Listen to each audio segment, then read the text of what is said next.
magkaibigang nanggaling sa magkaibang reliyon. Si Ella, Mira, Mia at Kanapi ay mga Kristiyano, samantalang si Uti, Aldrin at Mahathir naman ay mga Muslim.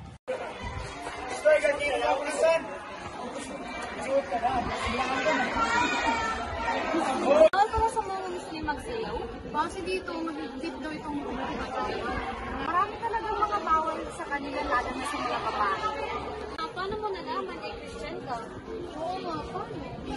Kasi yung mama ko marami kaibigan ng mga Muslim. Ganun ba? Ano ba ang pinag-uusapan niyo doon? Oo nga, at mukhang seryoso kayo dyan. Nag-uusapan lang namin ng paniniwala ng mga Muslim. Di ba nila Christian kayo? Curious lang naman kami about sa religion nila. Oo nga, wala naman sigurong masama, no? Bakit? Ano ba ang gusto niyong malaman? Ano? Tulad ng... Tulad ng mga festival nila. May mga festival ba sila? Curious na din ako. Oo nga pala, Christian ka rin pala. Parang hindi tayo magkaibigan ah. May mga ganun kami pero hindi ako sure kung festival din. Ano nga ba ang tawag doon? Mga alam kami pero hindi namin alam lahat. Oo nga, pero may kilala kami, marami ang nalalaman patungkol sa Islam. Sino? Hindi ba tayo pumunta doon? Sabi ng mama ko, may mga gawain din daw sila ng kagaya ng mga Christian. Kaya gusto kong malaman.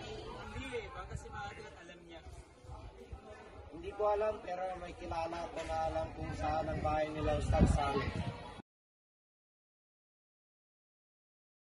Oo, andyan na pala siya.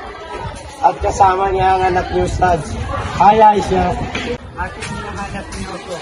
Oo, alam mo daw kasi kung saan ang bahay ni Ustad Saleh. Pero kasama mo na ngayon si Aisha. Sa kanya na lang kami magpapasama. Ay, magandang umaga, Aisha. Maganda rin sa inyong lahat. Maaari mo ba kaming samahan kay Ustad Saleh? Bakit? Ano ba ang kailangan niyo sa kanila? May itatanong lang sana kami. At tara, samahan ko kayo. Nagsimula na silang maglakad papunta sa bahay nila Ustad Saleh. Andyan na pala si Jomar. Bakit? Siya ba si Ustad Saleh? Hindi. Ano naman kung andyan siya? O, saan ang punta nyo? Kaka, hinahanap nila si Abby sa itatanong. Kaka? Ang ibig sabihin mo, di ba, nakakatanda kapatid? Oo, magkapatid niya sila. At anak din siya ni Ustad Saleh. Kaya pala. May tatanong sila? Ano yun? Totoo bang walang birthday sa inyo? Hindi ito pinagdiriwang ng mga Muslim dahil hindi ito sinugo ng Rasulullah. Ganun din ba sa niyo? Tama. Yung mga araw na ipinagdiriwang niyo? Yung mga patakaran? Napakarami nyo pa ng katanungan. Kaya si Abby ang hinahanap nila. Hindi ko masasagutan yung mga katanungan, ngunit sasamahan na lang namin kayo ng aking kapatid kila Abi. Jomar at Aisa, nandiyan na pala kayo at mga Assalamualaikum kaka, mga kaibigan ko nga pala. Andiyan ba si Abby? Oo, nasa loob sila ni Kumi. Nag-uusap ba?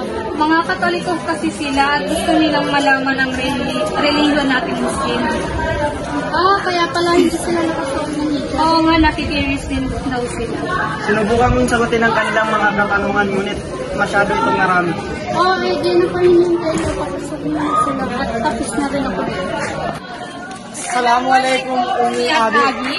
Waalaikumsalam warahmatullahi wabarakatuh. Mukhang marami-rami yata ang bisita natin ngayon, mga anak. May mga nais ko kasi silang itanong. Magbabalik is kami, Kenzo. Sa madaling salita, kaya pinagbawal ang apat na ito dahil sa lahat ng yung ginawang mabuti ay ito ay mabubuhos. Or parang useless lamang yung ginawang mabuti. Kaya dahil pinagbawal ito. Ganun ba? Ano pong mga araw na makakalaga sa inyo? So, sa mahalagang araw ay dalawa lamang ang pinagdidiriwang ng Islam.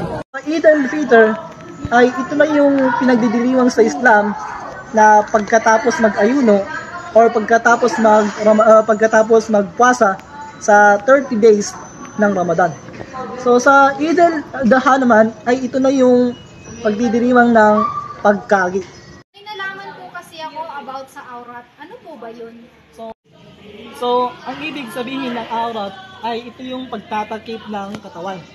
So, halimbawa po sa lalaki ay kailangan ay tatakpan mo ang iyong tuhod hanggang sa iyong pusod. Yun po yung aurat ng lalaki. Sa halimbawa naman sa babae, ay ang kanyang aurat ay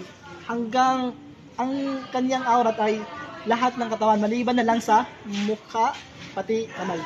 Salamat po at tatandaan po namin lahat ng mga sinabi. Walang anuman.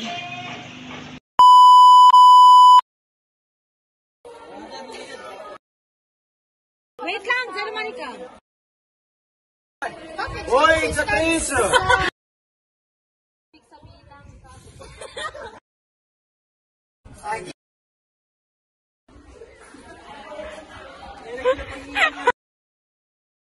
Andyan na sila. Andyan na pala siya. Nakapa magkabidyo.